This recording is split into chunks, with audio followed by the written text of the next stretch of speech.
কনকনে শীত উপেক্ষা করে ভোট শুরুর আগেই লাইনে দাঁড়িয়ে শিক্ষার্থীরা। বিশ্ববিদ্যালয়ের ইতিহাসে প্রথম শিক্ষার্থী সংসদ নির্বাচনে ভোট দিতে যেন আগ্রহের কোনো কমতি নেই। সকালে বিশ্ববিদ্যালয় ক্যাম্পাসে শিক্ষার্থীদের উপস্থিতি কম থাকলেও তা বাড়তে থাকে বেলা বাড়ার সঙ্গে সঙ্গে। বিভিন্ন প্যানেলের প্রার্থীরাও ভোটারদের সাথে করছেন কুশল বিনিময়। ভোট দিতে এসে উচ্ছ্বসিত শিক্ষার্থীরাও। তাদের অনেকের জীবনের প্রথম ভোটও এটি। সুস্থ, সুন্দর এবং স্টুডেন্ট ফ্রেন্ডলি ক্যাম্পাস চাই। ছাত্র যে প্রতিনিধিরা আছে তারা প্রশাসনের কাছ থেকে ন্যায্য অধিকারগুলো আদায় করবে, আমরা তো এটাই চাই। এই জন্যই মূলত জকসু। ক্লাসের ফ্যাসিলিটি বা যদি আরো বাড়ানো যায়, মানে সবকিছু ঠিক আছে, বাট তারপরও উন্নত করা বেটার আরো। ভোট শুরুর প্রথম ঘণ্টাতে ছাত্রদল, ছাত্র শিবির, ছাত্রশক্তি ও বাম সমর্থিত প্যানেল সহ স্বতন্ত্র প্রার্থীরা নিজ নিজ কেন্দ্রে ভোট দেন।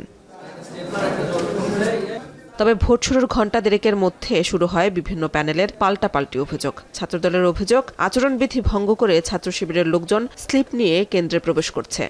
অদম্য জবিয়ান ঐক্য নামে যে প্যানেলটা আছে সেই প্যানেলের টোকেন নাম্বার ভোট কেন্দ্রে আছে, শুধু সেই প্যানেল, এবং যারা দায়িত্বরত আছেন তারা ওই প্যানেলের টোকেন ছাড়া অন্য কোনো টোকেন থাকলে তারা তাদেরকে প্রবেশ করতে দিচ্ছে না।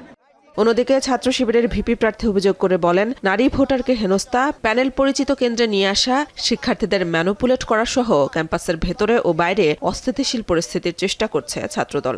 আমাদের নারী শিক্ষার্থীদের কাছ থেকে যে ভোটের যে চিরকুট ছিল আমাদের শিবির প্যানেলের, এটা পর্যন্ত তারা কেড়ে নিচ্ছে। রাষ্ট্রবিজ্ঞান ডিপার্টমেন্ট সহ আমরা যেই ডিপার্টমেন্টে গিয়েছি সব জায়গায় ছাত্রদল একই ধরনের কর্মকাণ্ড করে যাচ্ছে। এছাড়া ছাত্র শিবির সমর্থিত প্যানেলের স্ত্রীকে হেনস্থা করে পুলিশে দেয়া অভিযোগও আছে ছাত্রদলের বিরুদ্ধে।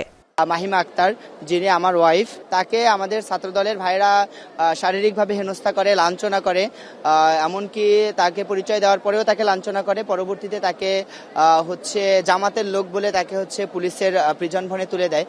আর ছাত্র শক্তির অভিযোগ, বিএনপি ও জামায়াতের কাছে জিম্মি প্রশাসন। পুরো ইলেকশন কমিশন, প্রশাসন ব্যবস্থা দুটি দলের কাছে জিম্মি, একটি বিএনপির কাছে আর একটি জামাতের কাছে। সেই জিম্মির হওয়ার ফলাফল আজকে আমরা জকসু নির্বাচনে দেখতে পাচ্ছি।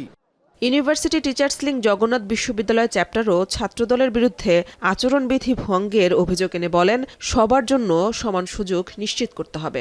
বিশ্ববিদ্যালয় প্রশাসনের কাছ থেকে বা নির্বাচন কমিশনের কাছ থেকে কিভাবে এই সংশ্লিষ্ট প্রার্থীদের কাছে গেল এবং সংশ্লিষ্ট প্রার্থীদের কাছে যাওয়ার পরে তারা এই লিস্ট করে কেন্দ্রে ঢুকিয়ে দিয়েছে। এটি কেউ কেউ কোনো প্যানেলের পক্ষে ইনফ্লুয়েন্স করার চেষ্টা করছেন। দায়িত্বশীল যারা, আমরা সহ প্রত্যেকেই দায়িত্বশীল ভূমিকা পালন করব এবং কেউ কারো দিকে আমরা বায়াসনেস হব না। জগন্নাথ বিশ্ববিদ্যালয় কেন্দ্রীয় শিক্ষার্থী সংসদে মোট ভোটার 16,500। মেহেরিন অ্যানি, এখন, ঢাকা।